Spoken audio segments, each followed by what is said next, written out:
এই পরিকল্পনার মতলব এবং উদ্দেশ্য হচ্ছে পৃথিবীকে বাংলাদেশে পুনর্বাসিত করার ষড়যন্ত্র। পৃথিবীকে মানুষ দাঁড়িয়েছে অনেক রক্তের বিনিময়ে, জীবন দেওয়ার বিনিময়ে। শহীদদের রক্তাক্ত পিচ্ছিল কারবাদ এখনো রঞ্জিত। শহীদ পরিবারের কান্না কোনো থামে নাই। আহতরা বন্ধুত্ব বরণ করে বিনা চিকিৎসায় কাতরাচ্ছে হাসপাতালে।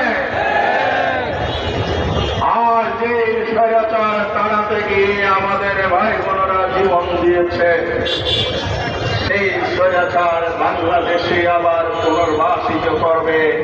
বাংলাদেশের জনগণ আঙ্গুল ছুটুকে তাকিয়ে দেখবে না।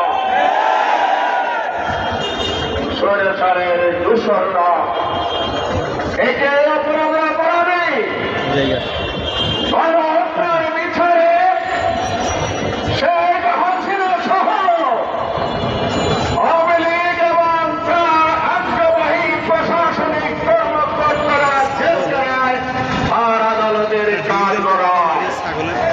আর আমরা দেখতে পাই তাদের সহযোগীরা নির্বাচন কমিশনের সাথে খোসালাপ করে।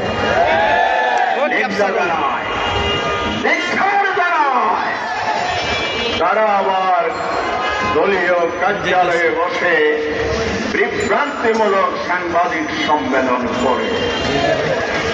এই ক্ষোভ জনগণের মনে হৃদয়ে আজ বানা বেঁধে উঠেছে। সরকারকে আমরা বলতে চাই, সরকার বাহাদুরের যারা কান্ডারি, শহীদের রক্তের উপর শপথ নিয়েছেন অন্তর্বর্তীকালীন সরকার, একথা ভুলে গেলে চলবে না। অতীতের স্বৈরাচাররা যেভাবে বেশিরভাগকে মদত ঢুকিয়েছে, সেই পদ্ধতি হবেন, এটাই পরিণতির শিকার আপনাদের হতে হবে।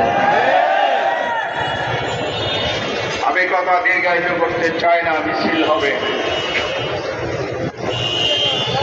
গতকালের ঘটনার ফুটেজ দেখেন।